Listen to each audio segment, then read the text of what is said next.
salah satu yang diucapkan pemikir dari Inggris, ya, itu mengatakan, wah ini keren nih Pancasila nih, ya.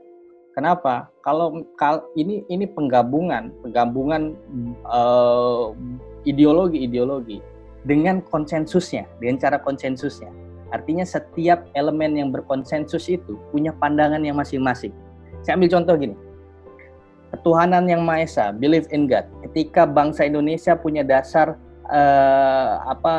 dasar bernegaranya hanya believe in God, ketuhanan yang Maha Esa, maka Indonesia akan menjadi negara teokrasi yang berlandaskan teologi. Artinya berlandaskan nilai-nilai keagamaan saja. Gitu. Nanti di atas presiden ada imam, ada penasehatnya. Nah itu kira-kira itu satu. Yang kedua, kalau di bangsa Indonesia hanya punya pandangan misalkan bernegaranya kemanusiaan yang adil dan beradab, ya kan, atau misalkan internasionalisme dalam tanda kutip, ya bangsa Indonesia hanya akan berbicara soal sosialis komunis, gitu.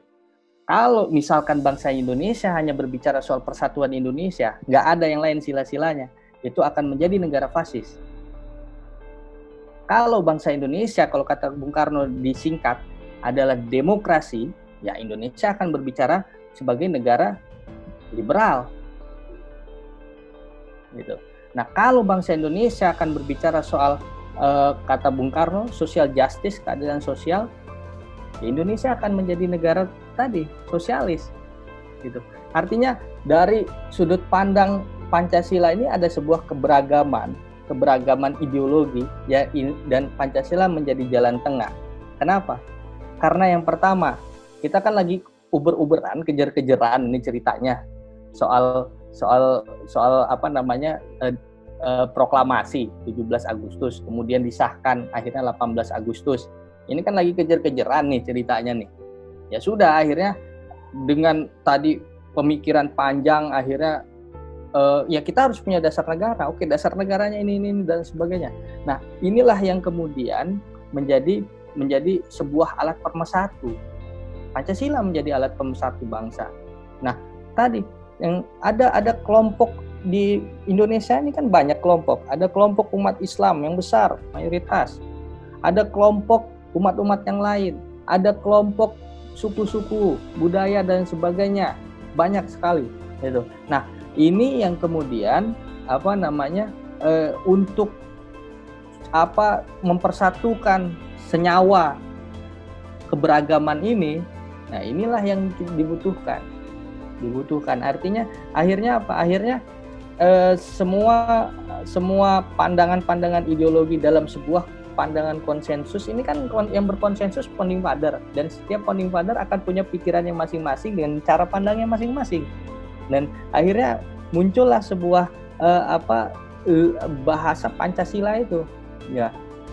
Kalau tadi saya ingin menjelaskan sedikit soal Trisila dan Ekasila, ya itu kan pandangan aja, itu pandangan saja, dan pandangan itu tadi bagi saya tidak bisa dimasukkan ke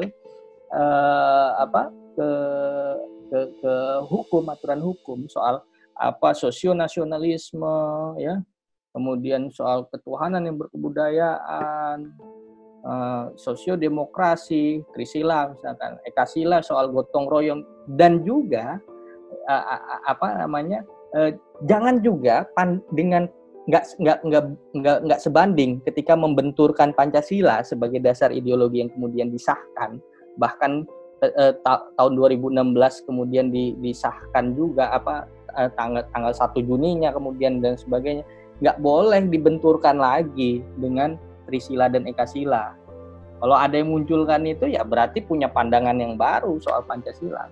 Ya kita bentuk saja pandangan filosofi Groundslahnya bukan Pancasila. Panca itu kan 5. Ya udah Ekasila misalkan sekalian, ya kan? Nggak bisa. Artinya maksud saya ya konsisten. Kita bicara Pancasila. Soal Ekasila, Trisila, ya, itu hanya pengejawantahan pemikiran Bung Karno. Gitu. Tadi nggak bisa kita menyambung jadi satu, nggak bisa dibentur-benturkan, nggak bisa. Saya kira itu, Tum. Begitu juga tadi saya mau mengutip, akhirnya kalau misalkan Pancasila tadi dijadiin 3 jadiin 1 ya tadi ya itu. Ya akhirnya ada salah satu yang menjadi misalkan wah ini pandangannya lebih sosialis ini kalau kayak gini. Kan gitu kira-kira. Iya. Berarti itu kan Bang, apa namanya itu, saya juga pribadi agak aneh sih lihat isu apa RUU haluan ideologi Pancasila. Karena ada apa sepenggal kalimat ketuhanan dengan berkebudayaan itu saya nggak nyambung jujur. 6 tahun saya di pesantren itu nggak nyambung bagaimana konsep bertuhan dengan berkebudayaan tuh. Kalau saya pribadi 6 tahun di pesantren itu benar-benar nggak nyambung konsep itu kan, bertolak belakang dengan pendidikan yang saya dapat di pesantren. Nah, kita sama-sama ketahui artinya bukan hanya menunda, tapi cabut dari apa prolegnasnya RUU KIP ini.